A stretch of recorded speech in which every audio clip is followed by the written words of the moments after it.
Good morning and welcome to the market update for the Asian session, 7th of January 2011. Starting off with the Aussie, we can see that we've got a slight little bit of bullish divergence on the hourly chart, which concerns me a little bit.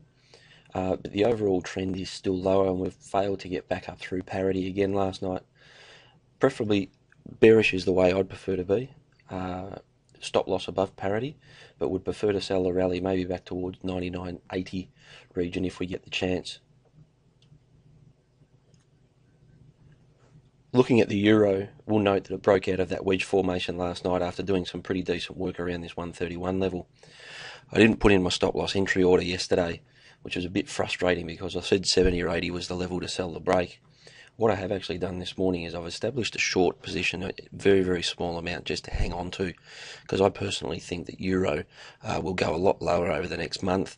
The dollar seems to be the favourable currency at the moment. Now, we've got non-farm payrolls out this evening, so that may change.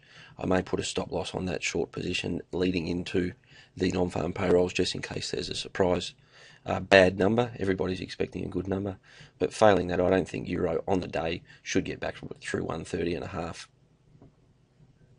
Looking at the cable, complete and utter frustration last night. Got stopped out at 65, which was the absolute rip-snorting high before it went straight down. Look, the bounce was pretty savage, and it's come back down and rested on this 154.5 support region. This level down here between 154.20 and 154.50 is extremely critical. I think that there's definitely a possibility of leaving a stop loss entry at 154. Again, as in the euro, favour sterling downside. Selling the rally if we do see another rally back towards this 155.30 region. In the sterling at the moment, it seems that patience is the absolute key. So I think I might leave a sell order on the top side, or alternately a break sell on the downside. Looking at the dollar yen, we have struggled to get through 83.30.40 region again last night. That to me says the market is just waiting to see what the non-farm payroll numbers dictate. To me, it looks a little bit rangy. 80.30, as I said yesterday, will continue to be that way, I think, in Asia today and maybe in the early session in Europe until we get non-farm payrolls out this evening. Be concerned if we do get through 83.50, because I think there will be added buying interest if we do get through there at any stage. A bad number in the non-farms number tonight, we could see it back to 82.50 pretty quickly.